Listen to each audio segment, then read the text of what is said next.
The purpose of this video is to demonstrate the features of the PetStop Diagnostic Charging Base, or as we refer to it as the DCB, that recharges both the Ecolite high output and the Link Ecolite receivers, and also does a 7-point diagnostic test to ensure the receiver is working properly. This is very similar to the way a mechanic scans the computer system in your car when your check engine light or other warning lights come on. PetStop is the only company that offers this unique testing feature for their rechargeable Ecolite receivers. Please note that both probes must be attached in order to test and recharge either receiver. The nylon straps have been removed from these receivers for ease of making this video.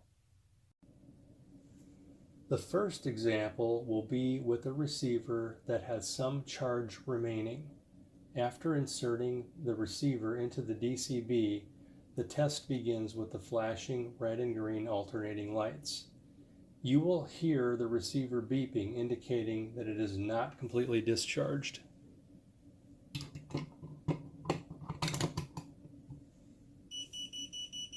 The test will only take about 5 seconds and will end with a flashing green light indicating that all 7 tests have passed and the receiver is now charging.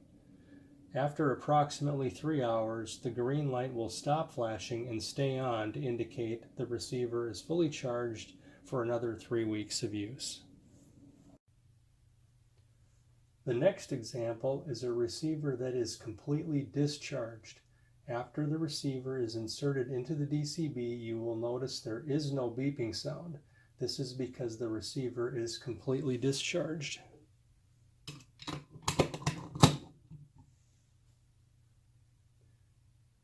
You will also notice the test takes considerably longer and will end with a flashing red light. This indicates a failed battery test due to the discharged status.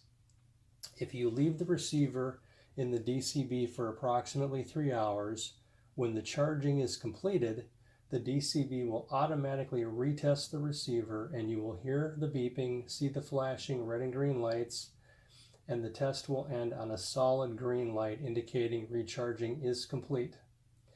The other option after failing the battery test is to remove the receiver from the DCB after a few minutes of charging and then reinsert it into the DCB.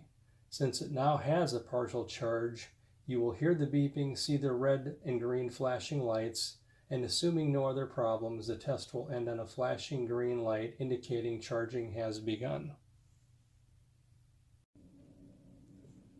Although this is not very common, if you have set your link receiver to 0 or beep only, because there is no correction being detected from the DCB, that part of the test will always fail and you will get a flashing red light at the end of the test. You will need to set the link receiver to at least correction level 1 in order to pass the test for correction and get a flashing green light, assuming there are no other problems detected. And last but not least, if you noticed the red light flashing for low charge, you have approximately 2 days left before completely discharged. In my opinion, this is one of the most convenient features of either Ecolite receiver. In the morning, when putting the receiver on your dog, if the low charge indicator is flashing, simply put the receiver in the DCB for 5 to 10 minutes, and that will provide enough charge to stop the flashing red indicator and provide safe use of the receiver the entire day until you can recharge it for the full 3 hours at the end of the day.